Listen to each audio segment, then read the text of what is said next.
Hola, buenas, soy Alex, logopeda, Y yo soy Blanca, logopeda también. y vamos a hacer hoy la presentación acerca de la actualidad en la logopedia y sobre todo lo que pueda aportar la logopedia sanitaria dentro del ámbito hospitalario. Hemos puesto a nuestra presentación como título Cuando tragar, respirar y hablar es un desafío, la logopedia en sanidad, porque son una de las cuestiones más importantes que se trata sobre todo en el ámbito hospitalario y que muchas veces pues no se tiene demasiado en cuenta, demasiado en consideración el papel vital e importante que tiene el logopeda dentro de ese tratamiento, ese reconocimiento precoz, etcétera, que ahora vamos a entrar un poquito más en detalle, que son funciones vitales de cada persona. Vale, ¿cuántas veces habéis escuchado hablar de mi hijo no habla bien, mi hijo no sabe pronunciar la R, que es lo más común, mi hijo tartamudea, eh, o mi hijo tiene autismo y lo tengo que llevar a logopeda? Supongo que a día de hoy bastantes, aunque sí que es verdad que la logopedia al final es una profesión relativamente nueva. Lleva muy pocos años, por decirlo así, en marcha, entre comillas. Se hacía ese papel antes, pero lo hacía otros profesionales que no estaban del todo cualificados para hacerlo. Entonces hubo la necesidad de crear el perfil del logopeda, que es súper necesario, por todo también lo que os vamos a contar a continuación. Pues creo que todas esas preguntas que he hecho, creo que lo habréis escuchado bastante, si no en vosotros mismos, en personas cercanas o en conocidos. Ahora, lo mismo, ¿cuántas veces habéis escuchado hablar de a mi padre le ha dado un ictus, necesito el logopeda, eh, a mi madre le cuesta tragar, uy, qué raro, se atraganta al tragar, la voy a llevar al médico, pero no se te pasa por la cabeza en ningún momento el hecho de voy a llevarla al logopeda, cuando realmente estas funciones son específicas de la logopedia también. Se dejan pasar más. También, por ejemplo, el hecho de que una persona se quede ronca, lo que conocemos todo el mundo, o sales de fiesta o haces un mal uso vocal por X o por Y te quedas ronco. Que pasa una vez, vale, que pasa otra vez, vale, pero cuando se repite en el tiempo, te tiene que saltar la alarma. Y esa función, sí está muy bien que tú vayas a un otorrino, al final es el que te tiene que decir, tienes nódulos, tienes pólipos o tengas lo que tengas en la garganta, pero el logopeda ahí hace un papel súper fundamental y por lo general no se deriva nada. Y creo que es algo que no habréis escuchado mucho de mi padre tiene un ictus, lo lleva al logopeda, o se lo habéis escuchado bastante recientemente. Mm, Que eso lo enlazamos con esto, la magnitud del problema. A día de hoy, y hay cada vez más patologías neurológicas, como puede ser el ictus, como puede ser el Parkinson, el ELA. Son patologías que desgraciadamente son más prevalentes y ocurren más o se les da más atención a esas patologías. Otras patologías, como pueden ser alteraciones por intubación, es decir, una persona que pasa mucho tiempo en la UCI y es intubada, va a tener luego problemas a la hora de hablar. Le va a costar hablar, se le va a irritar muchísimo la garganta, la laringe, entonces ahí puede causar un problema en la laringe. Entonces, todas estas cosas que por lo general está muy bien que se vaya al médico y es súper importante porque al final es quien te lo detecta, también es súper importante la derivación. Y la derivación debería ser a un logopeda. ¿Qué pasa? No se hace. O se hace muy poco, o el médico del hospital te deriva a un logopeda privado, de un gabinete mm, privado. En lo público, por lo general, no suele pasar, pero de esto hablaremos más adelante. sí.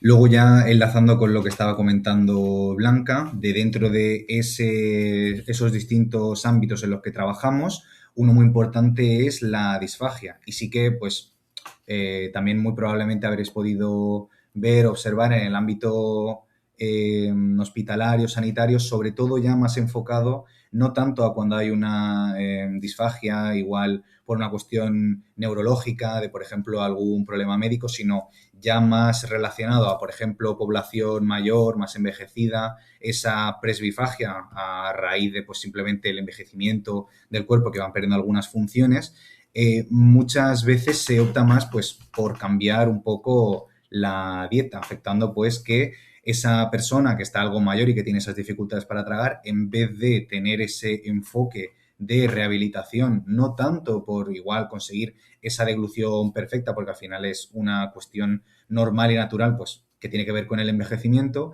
pero sí para ayudar a esas personas con ese problema que tienen, con esa sintomatología, para que no les vayan más, para intentar preservar esa función lo máximo posible, porque también es calidad de vida y eso luego afecta al estado de ánimo de la persona, que eso luego puede ayudar también a que tenga una actitud más motivada de cara al tratamiento, que eso mejore también la sintomatología y en general a mejorar la situación del paciente.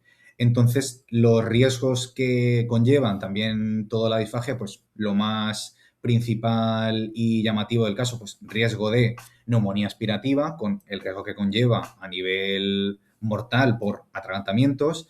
Luego también la otra parte, que es la desnutrición y la deshidratación, cuando esas personas pues tienen esa dificultad para tragar, pues eso por supuesto va a afectar desnutrición, deshidratación, ahí también ese vínculo, esa relación, los logopedas, aparte de con los otorrinos, como ha comentado ya Blanca, pues también con otros profesionales como los nutricionistas de cara a ver de esas personas que tienen esa dificultad específica a la hora de tragar, esa disfagia, pues aparte de la rehabilitación de la disfagia como tal, pues habrá que ver que no estén con ningún valor por debajo, que no les falte alimento ni nutrición de ninguna manera y ver cómo adaptarse. Lo que sí que muchas veces lo que se ve, sobre todo, como he comentado ya más con los mayores, es que en vez de ese enfoque de tratar, rehabilitar o de alguna manera ayudar y trabajar la disfagia, pues muchas veces, ya en algunos casos incluso de alimentación por, por sobre todo papillas. Y sí que es ideal o recomendado pues trabajar esa disfagia. Y además eso también ayuda a que la persona pues esté menos tiempo ingresada en el hospital y así someta también esa eficiencia a nivel de gestión interna. Luego también otro punto muy clave es como pone aquí, la comunicación como columna vertebral de la atención. Cuando X personas o pacientes tienen una dificultad, como puede ser un ictus, una afasia, la disfagia incluso, pierde la capacidad de comunicarse. No siempre, pero es bastante común. Se pierde la capacidad de comunicarse. Entonces aquí también tenemos un papel súper importante y súper clave los logopedas.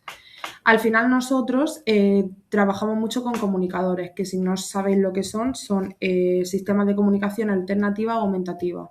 Es decir, si tú has perdido por completo la capacidad de hablar o de comunicarte, sería un sistema alternativo. Es como se enseña en la imagen, eso sería un comunicador, un tablero en el cual tú puedes comunicarte. Y en el caso de que hayas perdido no para siempre, sino parcial la comunicación o que tengas muy poca, pues lo usamos de manera aumentativa, no sustitutiva, sino te estoy ayudando a que recuperes esa comunicación que tú has perdido.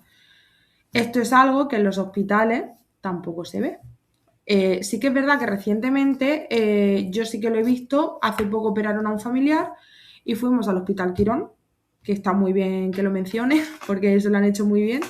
Fuimos al Hospital Quirón y nos encontramos que había una tablet, la cual estaba adaptada para pacientes o recién operados o con un ictus o, por ejemplo, con problemas de movilidad. Al final tenía los cuadraditos, por decirlo así, los cuadrados súper gigantes para que ellos, si tienen movilidad, o sea, dificultad en la movilidad, perdón, puedan presionarlos mejor. También controlaba las luces, pues si no te puedes levantar, que lo hagas desde la tablet, la tele.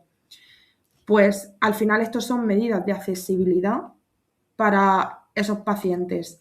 ¿Qué pasa? Esto lo tendría que hacer un logopeda. No hay, por lo general, en los hospitales, no se suele poner en los hospitales. Entonces hay muchísimos pacientes que por una patología o por otra no se pueden comunicar. Y al final, si a ti te arrancan tus cuerdas vocales, ¿qué haces?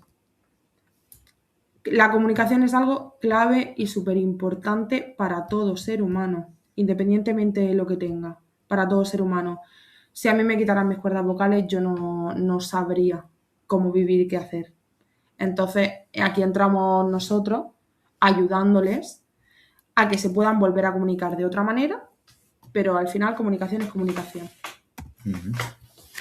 Ahora volviendo también al tema de voz que ha comentado también Blanca antes, y aquí sobre todo para ver un poco ese impacto funcional que tiene.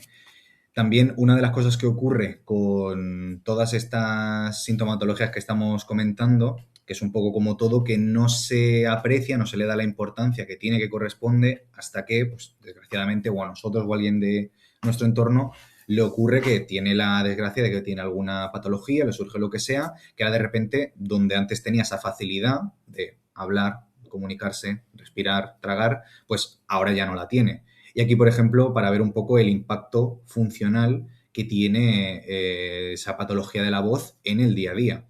Por ejemplo, empezando con el impacto con la identidad, ese cambio, esa diferencia de ser una persona con su vida normal, que en el trabajo, que sale, que queda con la gente, hablando, teniendo sus conversaciones normales y que cuando luego presenta un problema y eso le afecta a nivel vocal y que, como hemos comentado, no tenemos esa... La gente no tiene es establecido que cuando hay ese problema de voz lo que tiene que hacer es asistir a un logopeda, igual que con otras enfermedades, pues sí que se tiene relacionado, pues tocar al médico, tocar al otorrino, toca al especialista que toque, que eso como luego retrasa la evaluación y el tratamiento, la información de esa persona, darle pautas de higiene vocal, de qué hábitos tiene que tomar, qué hábitos tiene que dejar que igual son perjudiciales y cómo eso afecta en la vida diaria de pues una persona que ahora pues no puede salir, no puede comunicarse porque está en un ambiente en la calle o en un bar y hace mucho ruido y con el ruido ambiente y su patología no puede, si lo intenta hacer pues se va a forzar, va a empeorar su sintomatología y el impacto que eso tiene en el día a día. También, como ha comentado ya Blanca, que ha adelantado las alteraciones post-intubación, porque cuando son prolongadas, pues pueden causar aún más daño y que sea también necesario algo de trabajo y de rehabilitación vocal. Y luego también, muy importante, que hemos ido también señalando antes, la intervención precoz, esa identificación a tiempo y son cosas que es importante tener en cuenta y no ir dejando pasar. La persona que tiene unos malos hábitos o bien por abuso o bien por mal uso vocal, que esos malos hábitos luego pueden desarrollar patologías orgánicas como nódulos, como pólipos, pues es ideal detectarlo antes, a tiempo, para hacer esa rehabilitación previa a que pueda surgir cualquier otro problema a nivel orgánico, pues como nódulos, pólipos, etcétera. Vale, lo que recomiendan las guías clínicas. Esto lo voy a leer tal cual porque es súper importante. Las recomendaciones internacionales insisten en la importancia del cribado y la intervención temprana en fase aguda. La evidencia respalda claramente la presencia del logopeda en hospitales y equipos multidisciplinares. Esto es lo que se dice, también por lo que luchamos mucho los logopedas, que al final es que nuestra figura esté representada en hospitales, o sea, en el ámbito público, por lo general, no solamente en el sistema hospitalario, sino en colegios, en residencias de ancianos, que también es algo importante a remarcar. Que el perfil del logopeda es muy importante, es muy desconocido y por eso también la lucha de todos de, oye, que no soy solamente el de la R, que sí, pero que no soy solamente el de la R, por mucho que a mí me guste sacar una R. Entonces, hasta las guías clínicas y la evidencia te lo dicen, que es súper importante que estemos porque ayudamos en la detención precoz de la fase aguda, es decir, cuando te pasa, en el momento en el que te pase, cuanto menos tiempo pase y que te vea un logopeda, mejor. Mejor para ti y para tu rehabilitación en general. Luego también que estemos integrados en equipos multidisciplinares, que está muy bien que esté el otorrino, en este caso, porque sí que trabajamos mucho en conjunto con el otorrino, que está muy bien que en el cole esté el maestro de audición y lenguaje o el de pedagogía terapéutica, pero que nosotros también estemos, que al final somos un perfil súper importante. Y por supuesto que estemos en hospitales y en las UCIs, en unidades críticas, que no solemos estar. Entonces, lo que estaba comentando, la realidad estructural, que es una brecha. Hay una brecha gigante. Por ejemplo, en la región de Murcia, hablo porque al final es donde yo trabajo, si no lo tengo entendido mal, De toda la región de Murcia hay 1 o 2, ahora mismo no estoy muy seguro, logopedas en todo el sistema sanitario público. Claro, hay una demanda muy grande de pacientes que necesitan logopedia y no hay logopedas para dártela porque el sistema público aquí no nos está permitiendo entrar en los coles. Coles públicos no existe la figura del logopeda. Además, tú vas con un padre y te dice, el logopeda del cole. No, son maestros de adopción y lenguaje, que sí que trabajamos parecido, pero no trabajamos lo mismo. Entonces, hay una brecha muy grande. ¿Qué pasa? Que cuando le llega a un médico, pues lo que hacen es, si hay una lista de espera muy larga, le suelen decir búscate un gabinete privado para que la rehabilitación te sea más rápida. Es no darnos nuestro lugar a nosotros como logopedas en el sistema público y que ese paciente, si tiene la suerte de que se lo puede permitir, pueda ir a rehabilitación. Pero no todos tienen la suerte económicamente o porque no viven cerca o por otras razones.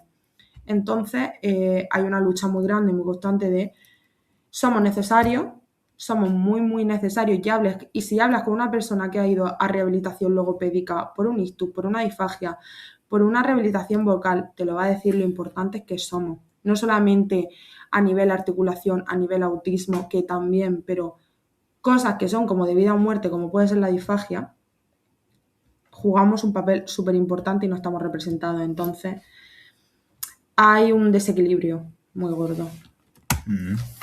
Y ya también a raíz de lo que ha ido comentando tanto Blanca como yo, y así un poco para ir finalizando, cerrando, pues el impacto que tiene todo esto que hemos comentado, de la importancia que tiene y luego esa traducción en la realidad, pues cómo destaca de una situación ideal a lo que tendríamos en la realidad, de ese retraso de la intervención, cómo aumentan complicaciones porque se retrasa ese primer diagnóstico, esa valoración, evaluación, luego iniciar el tratamiento, perdiendo así también algo de pérdida en esa eficiencia y luego también, sobre todo por la parte atencional a la persona, al cliente, pues esa sensación que se queda en cuanto a que ha vivido una experiencia que saca de ella que no está demasiado bien hecha, bien estructurada y por eso también, para finalizar, comentar el testimonio real de una persona, de un cliente, una paciente, en el caso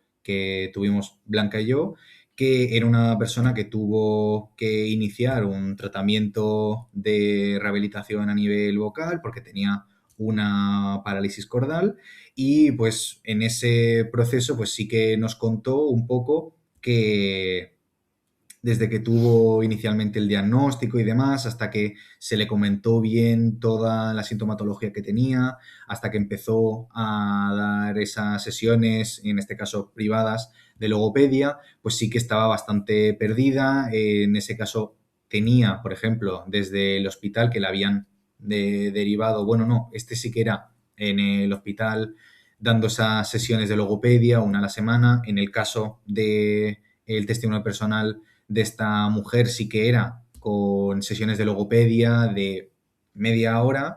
En esa media hora ni siquiera estaba la logopeda sola con esta paciente, sino que eran dos pacientes para un solo profesional, media hora, y cómo pues en este desarrollo de los acontecimientos y demás, pues tuvo que necesariamente compaginar esas sesiones de logopedia que se le estaba ofreciendo desde el hospital con esa alternativa que eran las de logopedia en una clínica privada y cómo pues también cuando se le terminaron las sesiones que tenía desde el hospital, pues obviamente no dio suficiente para estar del todo rehabilitada y aún así tuvo que continuar y, y eso, que son dentro de una patología que no es algo que no tenga impacto funcional por lo que hemos comentado de en el día a día, en la frustración de esa persona, en esa impotencia de querer comunicar y hacer sus quehaceres del día a día y no ser capaz de lograrlo. Sí. Entonces, hemos llegado ya al fin de la ponencia. Muchas gracias por estar aquí, sobre todo también muchas gracias a los organizadores del evento. Nos hubiera gustado poder estar en directo a la hora de hacer la ponencia, pero al final no ha podido ser. Pero bueno, aún así, por eso, gracias a la organización del evento, por darnos esta flexibilidad para poder hacer así la ponencia. Para cualquier duda, contacto, lo que sea, ahí tenéis los datos de contacto. Gracias.